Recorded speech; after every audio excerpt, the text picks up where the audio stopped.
జై సర్వాయి సర్దార్ పాపన్న గారికి, జై గౌడ కులస్తులకు. ఈరోజు తెలంగాణ రాష్ట్ర వ్యాప్తంగా ప్రభుత్వ పరంగా మన వంశస్థుడు మన కులంలో జన్మించినటువంటి 374వ జయంతి 16వ శతాబ్దంలో జన్మించినటువంటి ఒక తల్లి పురుషుడు.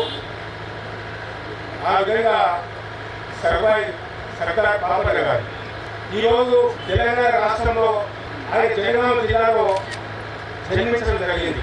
జనగామ జిల్లాలో ఎంతైతే అద్భుతంగా ఆయన జన్మస్థానంలో ఈ జన్మదిన వేడుకలను ఎంత గొప్పగా నిర్వహించడం జరుగుతుందో తీసిపోకుండా ఈరోజు కల్వకుర్తి నియోజకవర్గంలో ప్రతి గ్రామ పంచాయతీ పరిధిలో ప్రభుత్వ పరంగా సర్వాయి సర్దార్ పాపన్న గారి జన్మదినాన్ని జరుపుతున్నందుకు మా అందరి తరఫున గౌడ కులస్తులకు గౌడ వంశము ప్రతి ఒక్కరికి కూడా మనస్ఫూర్తిగా అభినందనలు శుభాభినందనలు తెలియజేస్తా ఉన్నాను.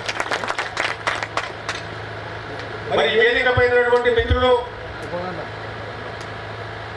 దీనికి అధ్యక్షుడు నాగరాజ్ గౌడ్ గారు, అదేవిధంగా చెన్నై గౌడ్ గారు, అదేవిధంగా ఈ ఉత్సవ కమిటీ సభ్యులందరికీ మా పరమేశ్వర్ గౌడ్ కూడా, వారితో పాటు మా ఎక్స్ వైస్ ఎంపీ మా వెంకటయ్య గౌడు,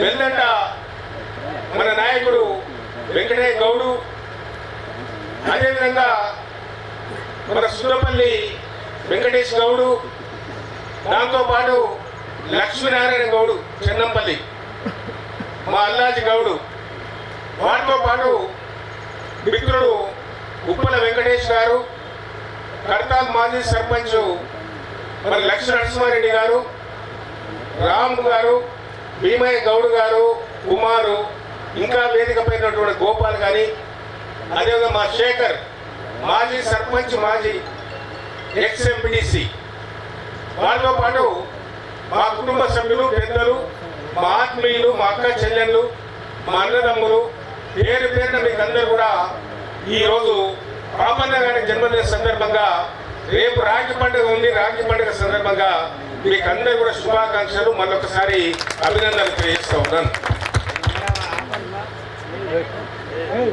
అయితే సర్వాయి సర్దార్ పాపన్న ఒక మామూలు కుటుంబంలో జన్మించినటువంటి ఒక వ్యక్తి.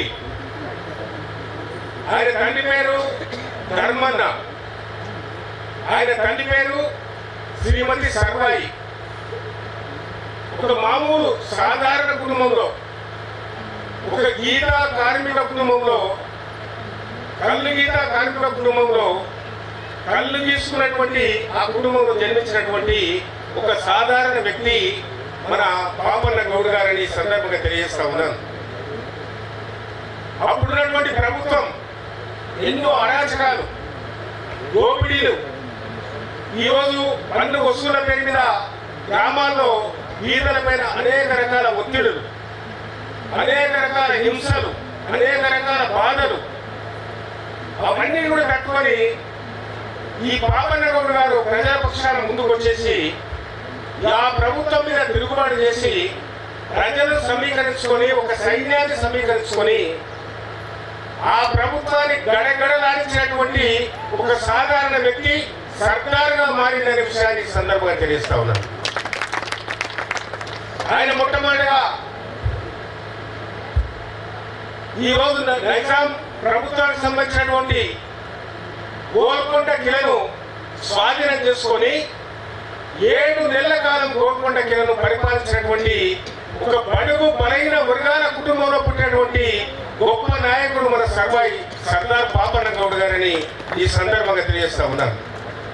తర్వాత అనేక రాజ్యాలను కొనగొట్టి అధికారాన్ని చేజిక్కించుకొని చివరకు భువనగిరి కోటను కూడా చేజిక్కించుకొని ఆ రోజు ప్రజల పక్షాన కొన్ని వేల మంది సైన్యాన్ని తయారు చేసుకొని ఆ నోడినటువంటి దుర్మార్గ ప్రభుత్వాన్ని గడగడ రాడించి ప్రజలకు ప్రభుత్వానికి చెల్లించవలసిన పన్నులు మొత్తం కూడా ప్రజలకు అందజేసి ఆ విధంగా ప్రజల సంక్షేమ కొరకు ప్రాంత అభివృద్ధి కొరకు పాటుపడినటువంటి మన వంశంలో పుట్టినటువంటి సర్వాయి సర్దార్ పాపన్న గారిని ఎప్పుడు కూడా మరవకూడదనే విషయాన్ని ఈ సందర్భంగా తెలియజేస్తా ఉన్నాను.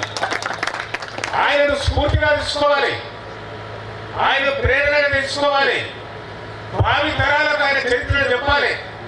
ప్రతి ఒక్కరు కూడా ఒక సర్వాయి సర్దార్ పాపన్న మాదిరిగా తయారు చేయాలి. ఆ విధంగా ప్రతి విద్యార్థులను ఒక ఝాన్సీ లక్ష్మీబాయి మాదిరిగా, ఒక రాణి రుద్రమ దేవి మాదిరిగా, ఒక చాకలి ఐలమ్మ మాదిరిగా, ఒక సర్వాయి సర్దార్ పాపన్న మాదిరిగా, ఒక కొమరం భీమ్ మాదిరిగా ఆ విధంగా తయారు చేసినప్పుడే ఇప్పుడున్నటువంటి రాక్షస పాలన మొత్తం కూడా అంతమైందని, ప్రజలకు సంక్షేమం అభివృద్ధి అందుతున్న విషయాన్ని ఈ సందర్భంగా నేను తెలియజేస్తా ఉన్నాను. ఈ రోజు ఇప్పుడే మా వెంకటేష్ చెప్పినట్టుగా తలకొండపల్లిలో కూడా మా వెంకటేష్ ఆధ్వర్యంలో సర్వాయి సర్దార్ పాపన్న విగ్రహాన్ని ఈ రోజే ఆవిష్కరించడం జరిగిందనే విషయాన్ని ఈ సందర్భంగా తెలియజేస్తా ఉన్నాను. అదేవిధంగా కడతాల్లో కూడా బ్రహ్మాండమైన ర్యాలీ, అదేవిధంగా ఎక్కువపల్లిలో కూడా సర్వాయి సర్దార్ పాపన్న ఉత్సవం, దాంతోపాటు చరికొండలో కూడా ఇలాంటి గుర్రం మీద ఆ విధంగా సర్వాయి సర్దార్ పాపన్న గారి విగ్రహాన్ని ఇప్పుడే చరికొండలో ఆవిష్కరించి రావడం జరుగుతుంది. అక్కడి నుంచి కుప్పగల్లకు మీ అందరి దర్శన భాగ్యం కలిగింది, మీరందరూ కూడా రావడం జరిగింది, మీ అందరూ కూడా మమ్మల్ని ఆహ్వానించడం జరిగింది. మేము ఎల్లప్పుడూ కూడా మీకు రుణపడి ఉంటామని కూడా ఈ సందర్భంగా తెలియజేస్తా ఉన్నాను. దాంతోపాటు కమరౌపల్లి కూడా ఈ రోజు విగ్రహాన్ని పెట్టడం జరిగింది. చిన్న గ్రామం అయినప్పుడు విగ్రహాన్ని పెట్టడం జరిగింది. ఈ స్ఫూర్తి ప్రతి ఒక్కరు కూడా తీసుకోవాలి. తీసుకున్నప్పుడే ఈ కులంలో ఈ వంశంలో జన్మించినటువంటి మనకు ఆ ఘనత దక్కుతుందనే విషయాన్ని కూడా ఈ సందర్భంగా తెలియజేస్తా ఉన్నాను. ఎందుకంటే మనకి అవకాశం ఎప్పుడు రాదు. భగవద్గీతలు చెప్పారు, జాతస్య ధ్రువం మృత్యు ధ్రువం జన్మ మృతస్య తస్మాదే పరిహారాన్ని నత్వం శోషిత భరోసా అని చెప్పి సాక్షాత్ శ్రీకృష్ణ భగవాన్ని ప్రబోధించినటువంటి వాక్యాన్ని మీకు చెప్పడం జరుగుతుందనే విషయాన్ని ఈ సందర్భంగా తెలియజేస్తా ఉన్నారు. మనం ఈ రోజు ఉంటాం, రేపు పోతాం, కానీ మనం ఉన్నప్పుడు చేసిన పనులు సూర్య చంద్రుడినంత వరకు నిలబడి ఉంటాయని కూడా ఈ సందర్భాన్ని తెలియజేస్తా ఉన్నాను. కాబట్టి మనం అందరం కూడా స్ఫూర్తిగా తీసుకోవాలి. కుప్పగల్లలో కూడా ఈ కార్యక్రమం చాలా బ్రహ్మాండంగా చేశారు. మేము అనేక ప్రదేశాలు తిరిగినాం, కానీ మన కలవృత్తిలో చేసినటువంటి బ్రహ్మాండమైనటువంటి విగ్రహాలు ఎక్కడ కూడా పెట్టలేదు.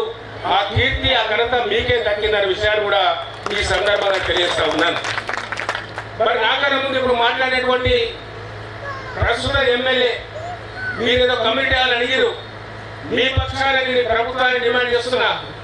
ఎమ్మెల్యే దగ్గర నిధులు తక్కువ ఉంటాయి, కేవలం 5 కోట్ల రూపాయలు మాత్రమే ఉంటాయి. అనేక పనులకు ఇవ్వవలసిన అవసరం ఉంటుంది. కానీ ఇలా కుప్పగల్ల వేదిక ద్వారా తెలంగాణ పరిపాలిస్తున్నటువంటి ప్రభుత్వాన్ని డిమాండ్ చేస్తా ఉన్నాం. ఇలా తెలంగాణలో 8 నుంచి 10% మన గౌడ కులస్తుల జనాభా ఉంది. 12,678 గ్రామ పంచాయతీలు ఉన్నాయి. మన నిన్న మనం కూడా 230 గ్రామ పంచాయతీలు మొత్తమైనవి. అంటే దగ్గర 13,000 గ్రామ పంచాయతీలు ఉన్నాయి. ఈ 13,000 గ్రామ పంచాయతీలో 10,000 గ్రామ పంచాయతీలో మన గౌడ కులస్తులు ఉన్నారు, గీతా కార్మికులు ఉన్నారు, తాటి చెట్లు ఈత చెట్లు ఎక్కేటువంటి కార్మికులు ఉన్నారు. అలాంటి వారికి కూర్చొని మాట్లాడుకోవడానికి సర్దార్ పాపన్న గారి పేరు మీద ఒక ప్రత్యేకమైన నిధి, ఒక 100 కోట్లు ఈ ప్రభుత్వం వెంటనే కేటాయించాలని జయంతి సందర్భంగా ఈ ప్రభుత్వాన్ని డిమాండ్ చేస్తా ఉన్నాం. ఆ విధంగా 100 కోట్లు కేటాయిస్తే 1000 గ్రామాలకు 10 లక్షలు వస్తాయి. ఇప్పుడు ఎమ్మెల్యే చెప్పినట్టుగా 5 లక్షల రూపాయలు ఇస్తే బేస్మెంట్ కూడా కాదు, ఇంకా 5 ఏళ్ళైనా భవనం కాదు. కాబట్టి మనం అందరూ కూడా డిమాండ్ చేయవలసిన అవసరం ఉంది. ఒక 100 కోట్ల రూపాయలు మన సంఖ్య తక్కువ లేదు. కాబట్టి ఈ రాష్ట్ర ప్రభుత్వం కేటాయించి మన గౌడ కులస్తులు ఏ గ్రామం ఉన్నారో ఆ వివరాలు తీసుకొని 10 లక్షల రూపాయలు వెంటనే ఒక 100 కోట్లు కేటాయిస్తే సర్వాయి సర్దార్ పాపన్న గారి జన్మదిన సందర్భంగా రాష్ట్ర ప్రభుత్వం ఏ విధంగా ప్రకటించిందో తప్పకుండా గత 10 సంవత్సరాల క్రితం కేసీఆర్ గారు ఈ జన్మదినాన్ని ప్రభుత్వ పరంగా ఆదేశించడం జరిగింది. ఈ ప్రభుత్వం కొనసాగించాలి, 100 కోట్ల రూపాయలు కేటాయించాలి, ప్రతి గ్రామంలో కూడా మనకు భవనాన్ని నిర్మిస్తే ఆ విధంగా ప్రతి సంవత్సరం జన్మదినం కానీ వర్ధంతి కానీ మనం ఆనందంగా చేసుకుంటామనే విషయాన్ని ఈ సందర్భంగా నేను మనవి చేసుకుంటూ, మమ్మల్ని ఆహ్వానించినటువంటి వేదిక పైనటువంటి మిత్రులందరికీ, మా అన్నదమ్ములకు, పిల్లలకు, అక్క చెల్లెళ్లకు, అమ్మలకు, అక్కలకు, చెల్లెళ్లకు, అన్నదమ్ములకు పేరు పేరున ప్రతి ఒక్కరు కూడా మనస్ఫూర్తిగా మళ్ళొక్కసారి మా అందరి తరఫున మీకు అందరికి అభినందనలు, శుభాభినందనలు తెలియజేసుకుంటూ, జై సర్వాయి సర్దార్ పాపన్న గారికి.